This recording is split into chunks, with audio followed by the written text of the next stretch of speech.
120 meme coin investors, raising questions over whether Trump's embrace of crypto is meant to enrich the country or enrich himself. For This Week, Aaron Katursky, ABC News, New York. Thanks, Darren, for that. Let's get more on this now from Eric Lipton of the New York Times. Also, John Reed Stark, the former chief of the SEC's Office of Internet Enforcement. Thank you both for joining us. Eric, let me begin with you. You and your colleagues published a major investigation this week in the New York Times where you conclude, and these are your words, the firm largely owned by a Trump family corporate entity has erased centuries-old presidential norms, eviscerating the boundary between private enterprise and government policy in a manner without precedent in modern American history. Break that down. What are the major questions of potential corruption and conflicts of interest? I mean, this is a nation that we've always had campaign fundraising where people are taking donations, but these donations are going to their political causes. What we've never seen before at this scale in modern American history, or really in American history overall, is a president who is effectively, through his sons, owns businesses that are personally profiting off of regulatory decisions that he's making. And the conflicts of interest here are just, the word we don't like to use too much in Washington among reporters is unprecedented, but these truly are unprecedented. And he is, appointing the head of the Securities and Exchange Commission at the same time as the SEC is shutting down investigations of some of his business partners. He pardons a crypto executive named Arthur Hayes, who is an investor in one of the companies that's partnered with with World Liberty Financial. He's offering 220 people the right to come and have dinner with him at his golf course in Virginia. At the same time, these are people who are trying to influence his policies and in fact have stated so, that they're buying his crypto and effectively giving him money so that they can get access to the President of the United States. I mean, it's really just something we've never seen before. And it's actually quite hard to track. There's so much happening simultaneously. It's taking a whole team of us at the New York Times to try to keep up. Let me bring in John Reed Stark. You worked at the SEC. Walk everyone through the major regulatory changes that President Trump has made that could end up benefiting his business. Sure. Thanks, George. Good morning. For the last 8 years, the SEC has had a very robust crypto enforcement program, bringing all kinds of cases over and over again, both under Jay Clayton when he was chair for the first Trump administration. He's now the U.S. Attorney for the Southern District of New York, and under President Biden. They brought all kinds of cases. That was then, this is now. The entire crypto enforcement program at the SEC has been absolutely demolished. All the SEC investigations regarding crypto closed. All the SEC litigation involving crypto dismissed or paused. All the SEC appeals regarding any crypto matter withdrawn. All the SEC regulatory pronouncements regarding crypto pulled back. It's the SEC has suddenly declared that when it comes to crypto, when it comes to investors, they're not investors anymore. They're collectors, like Beanie Babies and American Girl dolls and other collectibles, Pokemon cards. That's what the SEC has suddenly said. They shut down their crypto enforcement unit.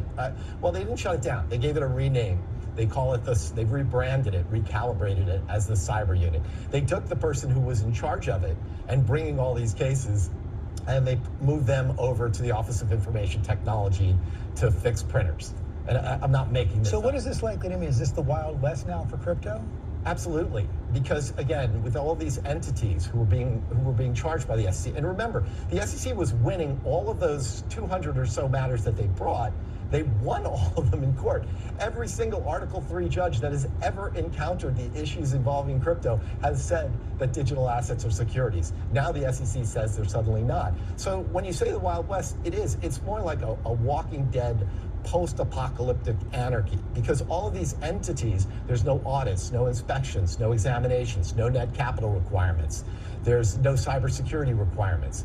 There's nothing. You have no idea what's going on with these entities, where beforehand, the SEC was being very aggressive, both with respect to registration and with respect to fraud. Now they're just shut it down. Eric, you point out the issue of the pay to play, and we know that they've offered this seat at a White House dinner for the 220 top investors, but so many investments will not be known, correct?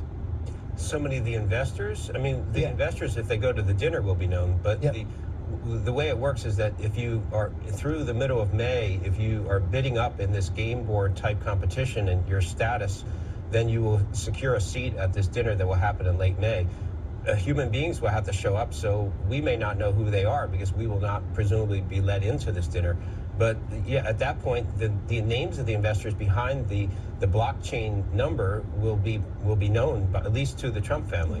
Right, that's for the ones who go to the dinner. I didn't mean to confuse the issues there, Right. but it is very possible for investors to make it. We heard the word opaque in, Yes. in Aaron's piece, for huge investments to be made, and it'd be very difficult for anyone to know about. Oh, no question. There are, like, for example, there are 85,000 individual wallets that have invested in World Liberty Financial.